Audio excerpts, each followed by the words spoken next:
Queen Elizabeth and Prince Philip, or the Duke of Edinburgh, can boast of the longest enduring marriage in British royal history. They have always displayed unwavering support for one another, and the Queen has said that Prince Philip has been her strength throughout their 72-year marriage. They have survived every crisis thrown at the royal family. The Queen herself declared her annus horribilis way back in 1992. But with each subsequent year, it's as if life is throwing them every test, and still they stand strong. So today, let's talk about Queen Elizabeth and Prince Philip behind closed doors.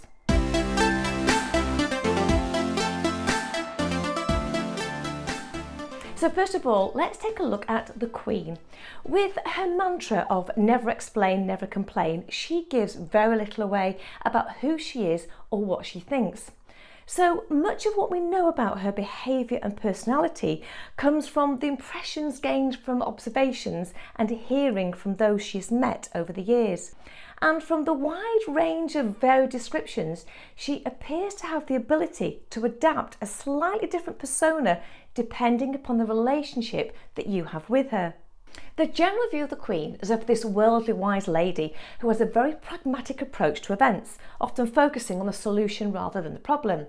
Now, I think this blue star behaviour first became evident to the public in 1952 when she was told that her father had died. And rather than grieve or focus on the impact of this event on her whole future, she immediately started planning the next steps, saying to her staff while on tour, "I'm very sorry, we're going to have to go straight back to England." Taking the crown, whether by nature or nurture of the role, Queen Elizabeth projects this steely blue matter-of-fact approach, which has led to her being perceived as being rather cold and aloof. Her public image was probably at its most fragile after the death of Princess Diana, when she and other members of the royal family were perceived in the tabloid press as being unfeeling when they didn't show any public grief. But the Queen's rationale for staying in Balmoral in Scotland and away from London after this tragedy was that she knew that it was going to be the worst news that her grandchildren William and Harry were going to receive. And rather than be the ruler of the British monarchy, the Queen decided to simply be a grandmother. She reportedly had all the televisions and radios removed from the castle so that William and Harry wouldn't hear any of the rumours about what had happened to their mother. She wanted Diana's sons to mourn the loss as naturally as possible away from the public scrutiny, saying that they were her priority and the public could wait. So whilst the Queen was being viewed as being cold and callous, in her mind she was being incredibly compassionate, putting William and Harry first, which introduces a more caring and people-focused side. So this softer side is corroborated by many others who have reported witnessing a more green Queen, relaying times when she just wanted to be a mother and a grandmother, where she was more relaxed with her family and friends in the informal setting at home, and comments have been released that the Queen loves preparing meals with her family and even enjoys doing the washing up afterwards. Bizarre. Queen Elizabeth's public image, though, has now certainly softened in recent years, and although she remains reserved in public, she has been seen laughing and smiling so much more in recent years. And with this new and more open show of emotion, we've even seen her shed tears during the emotional Remembrance Day service. Tears that I suspect came from a multitude of deeper thoughts. The general opinion is that the Queen is genuinely interested in those that she meets officially. She researches who she's meeting and asks them interesting and probing questions about their lives and the work that they do. But the side that she probably hides the most is her yellow side, as what we don't get to see is the part that she loves to mimic others with this very sharp sense of humour. Because we never see the Queen, who loves a gin or a Dubonnet, when she's listening to her music on the iPod. And it has been said that Elizabeth was frustrated earlier in her reign because she was stuck with having to be the one with this impeccable manners and the model behaviour when her sister Margaret was off partying wildly. So it looks like she may have decided that now in her later years that she's going to have a bit more fun. Now, the 2012 Olympics opening ceremony in London saw James Bond, Daniel Craig, escorting Queen Elizabeth from Buckingham Palace before parachuting into the Olympic Stadium alongside her. Okay, maybe it wasn't actually her that parachuted in, but the fact that she went along with the sketch showed a side of the Queen that we rarely, if ever, have seen before. And there's also that Drop the Mic sketch with Prince Harry and the Obamas, where the Queen played along with her grandson like any proud grandmother would do. But for me, my favourite story of this quick-witted Queen is told by Richard Griffin, a former protection officer of the Queen. Now, the grounds of Balmoral Estate are open to the public, and as the Queen was out for a daily walk one day, she met some American tourists and they began chatting. And they asked her if she lived in the area, and the Queen said yes, she had a house nearby. They then asked her if she'd ever met the Queen, and the Queen replied no, and she pointed to her protection officer and said, but he has. Prince Philip may be one of the most controversial royals of all, and the impression that he simply fails to engage brain before he speaks has shocked and sometimes delighted the public with these outspoken comments and clangers. But these behavioural traits show someone who is quite yellow. They don't think before they speak, and they love the reaction of laughter without actually thinking about the impact or consequence of the words that they're saying. It's a bit like they feel they just have to constantly say or do something to gain a response, rather than simply maintain a two-way conversation.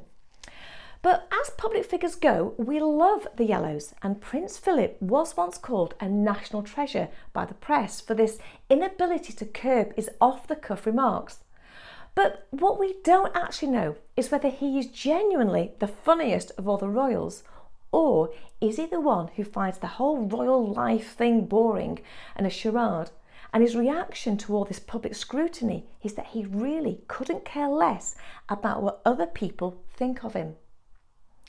Some of Prince Philip's more funny comments include a visit to Canada in 1969, and he said, "I declare this thing open, whatever it is."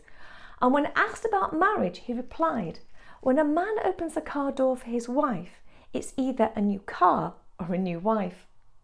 However, he's also known for the less politically correct comments that just make you cringe and question, did he really just say that?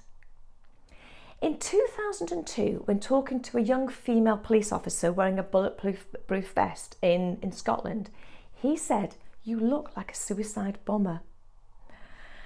And when he was looking at the name badge of a businessman, Atul Patel, at a palace reception for British Indians in 2009, he said, "Oh, there's a lot of your family here tonight."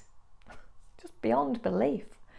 And you may remember when he told an English student in China not to stay too long, or they may end up with slitty eyes. I'm rolling my eyes just thinking about it, because it's just beyond wrong and inappropriate, which questions why he thinks he is immune to the repercussions of such actions and words. And there's only one colour that sees themselves as someone who can legitimately say what they want when they want it, and then say, "What's the problem? Get over it." And that is the Reds. So Prince Philip just wants people to get to the point. And if his patience is tested, he's always ready with one of these stiff put-downs to any question that he considers to be stupid. In 2000, an official greeting him at a Canadian airport asked quite innocently, "What was your flight like, Your Royal Highness?" To which Philip replied, "Have you ever flown in a plane?" The official said, "Oh yes, sir, many times." "Well," said Philip, "it was just like that." So Prince Philip may be well known for these lapses in tact, but he has nonetheless excelled in his principal role as Queen Elizabeth II's stalwart companion for more than 70 years.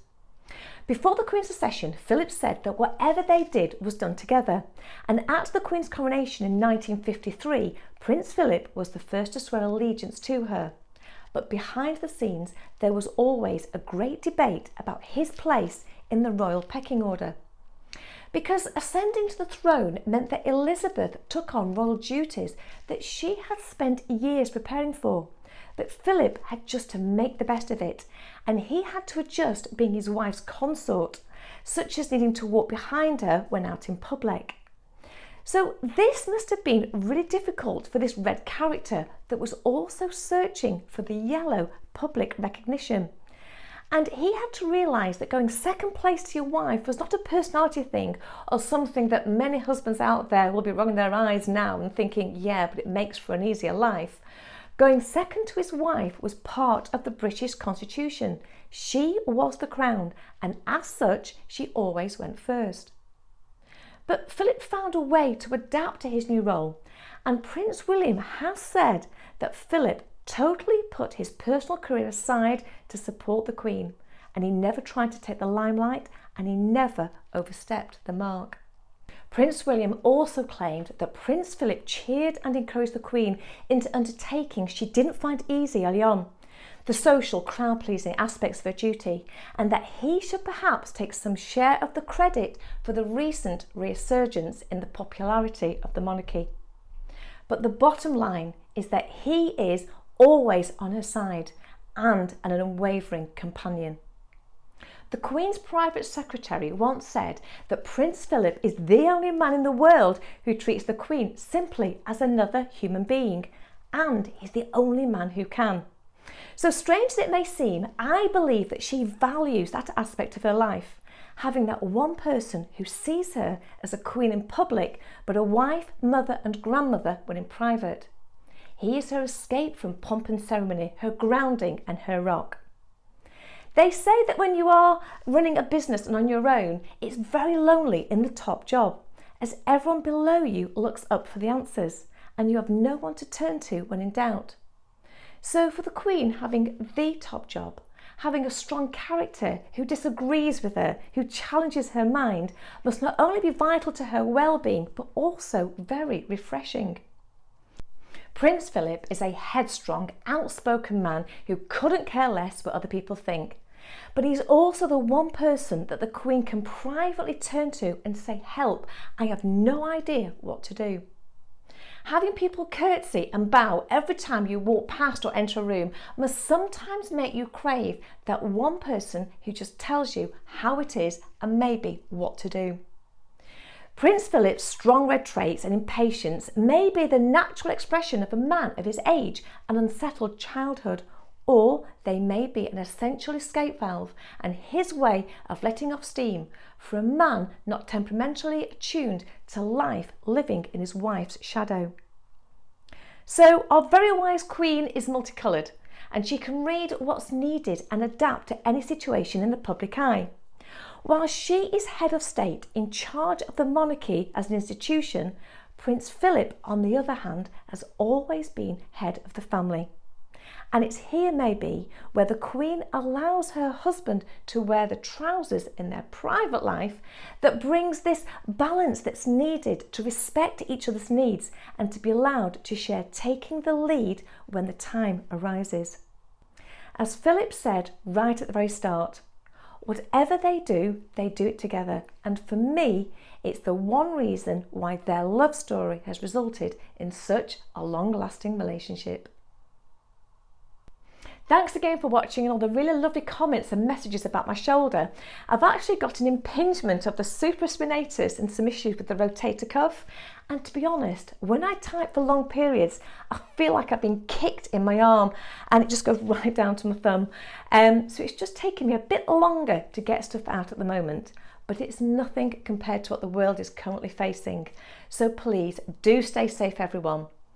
Now also let me know in the comments how you're feeling your days, and I'll hopefully help to keep you entertained with lots more videos. Don't forget to share my video, give it a big like, and if you haven't yet subscribed, it's actually just slightly more exciting than cleaning the house yet again, so it might be worth giving it a go. Don't forget to write in the comments what you'd like me to talk about, and I will see you all next time.